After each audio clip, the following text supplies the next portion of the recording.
Welcome back to Weekly Briefing. We are here with our panel of experts. Joining me in studio, Derek Hawley, member of Project 21 and president of Reaching America.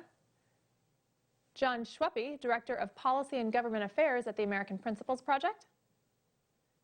Donna Jackson, accountant and director of member development at Project 21. And John Hines, the One America News DC bureau chief. This week, Georgia Secretary of State announced an investigation into ballot harvesting in Georgia related to the drop boxes.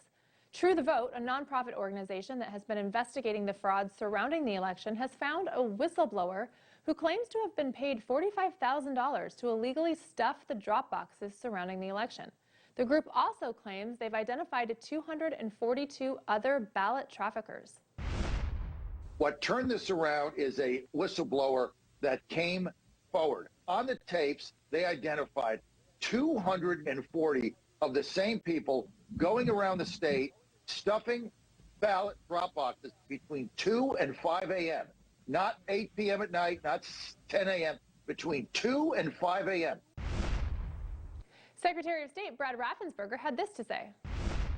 We have some information, and we've done a deep dive on the investigation, and we'll be digging into that. We'll make sure that we can root out absentee ballot fraud wherever it occurs. Ballot harvesting is illegal in Georgia, and we will prosecute it. Wow, Georgia Secretary of State finally opening investigation. Amazing. They all of a sudden, the primary's in May, and all of a sudden this happens. Amazing. You know what's interesting is the information came from FOIA requests from the videos that were on the ballot drop boxes. He's had this information the entire time. It took someone else having it to find it, to push him. Why does this happen? I mean, you have been involved in this issue, and what's interesting is that you have, of course, the political forces coming to bear on Mr. Raffensperger. He has about 5 opponents in the primary. It's in May.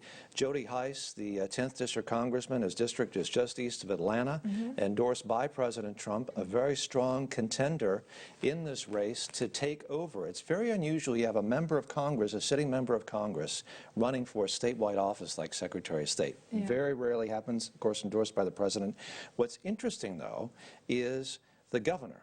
The governor has been very quiet about all of this, and that, I think, raises more questions in this whole thing. Where has he been? Why is he not supporting the Secretary of State? And why is he not interested in helping or assisting, or at least saying he's going to assist in any way, this effort at ballot security? It's an interesting point. I personally think that Brad Raffensperger wouldn't have done anything but for this group, True the Vote, finding the information and forcing his hand. What do you think, Donna? Oh, he wouldn't have. They've been covering it up the whole time. I'm pretty sure the governor and as well as he knew that this was going on, but they didn't want any problems. They wanted to make sure that the election results came out the way they did. They've always used ballot harvesting to steal elections. We just now know about it. And it's very prevalent in black communities. They pay operatives all the time. It's been documented year after year. That's the reason why they're trying to push this Voting Rights Act bill, because they know that African Americans don't complain, even though they know that the elections are being stolen and their votes are being watered down. And it's just because of this situation that now we're seeing it being mainstreamed. Yeah, and I think that's great. I think you're right, and we'll see what comes out of it. Senate Majority Leader Chuck Schumer claims he's going to vote to get rid of the Senate filibuster to help pass a Democrat-backed voting bill. But Schumer hasn't always been a proponent of nuking the filibuster. In 2005, Schumer warned Americans about the ramifications of the very thing he's trying to do. They want, because they can't get their way on every judge, to change the rules in midstream, to wash away 200 years of history. They want to make this country into a banana republic, where if you don't get your way, you change the rules. Are we going to let them? No! It'll be a doomsday for democracy if we do. John, he's suddenly pro getting rid of the filibuster. Well, he's right about it being a doomsday for democracy. I mean, the goal here is to, it's funny, you hear Democrats all the time complain about norms, complain about how Trump violated all these norms, and here they're trying to destroy the Senate. remember that the founders intended the Senate historically to be an institution where things slow down, where we don't do rash things like a federal takeover of elections and make it where you can't challenge voting irregularities anymore in the states. And that's what they're trying to do here. And so I think it's really important to continue to point out their hypocrisy. But we know this about Democrats, right? They just say what they think will get them the ends they want to achieve. Well, I actually think they're at a point where they've been outed. Like, people see them for who they are. We see the election fraud. We see the hypocrisy of what they're doing. I personally think they believe they have enough control over the elections that they're comfortable being crazy because they don't think they're accountable.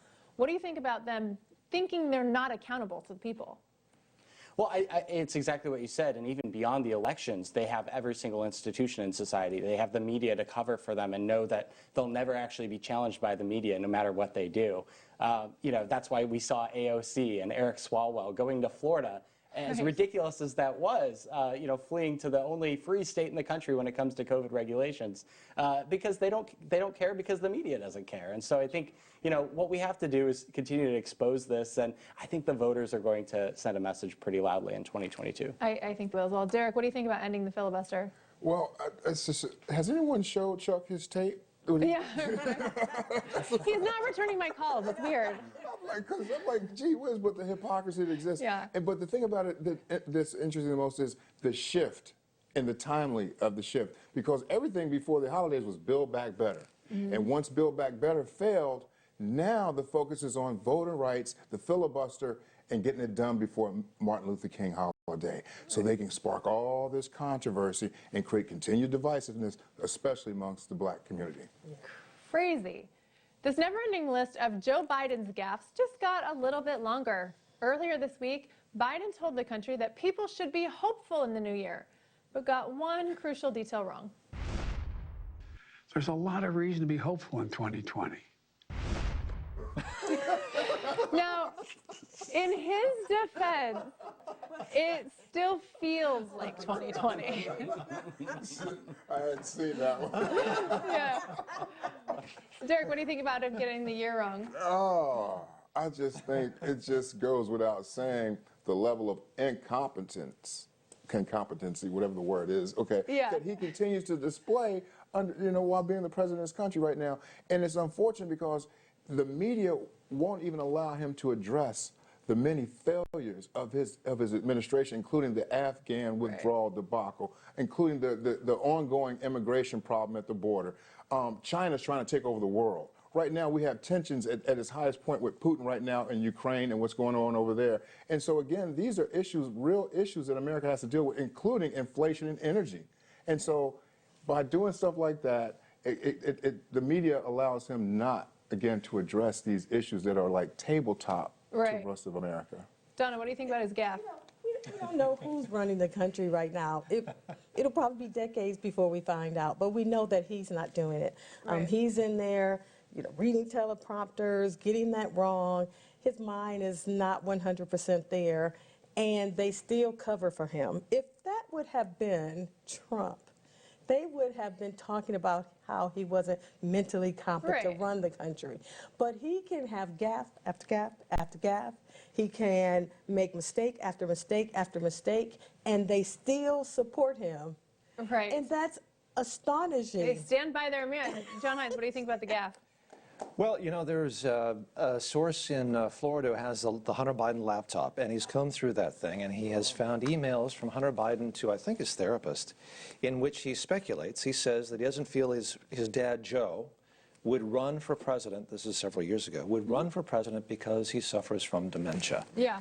So we are now seeing, I think, what a lot of people probably knew, and we've seen the polls. I think 59% of Americans now believe that he should take a periodic mental capacity test and disclose the results. So people are on to it.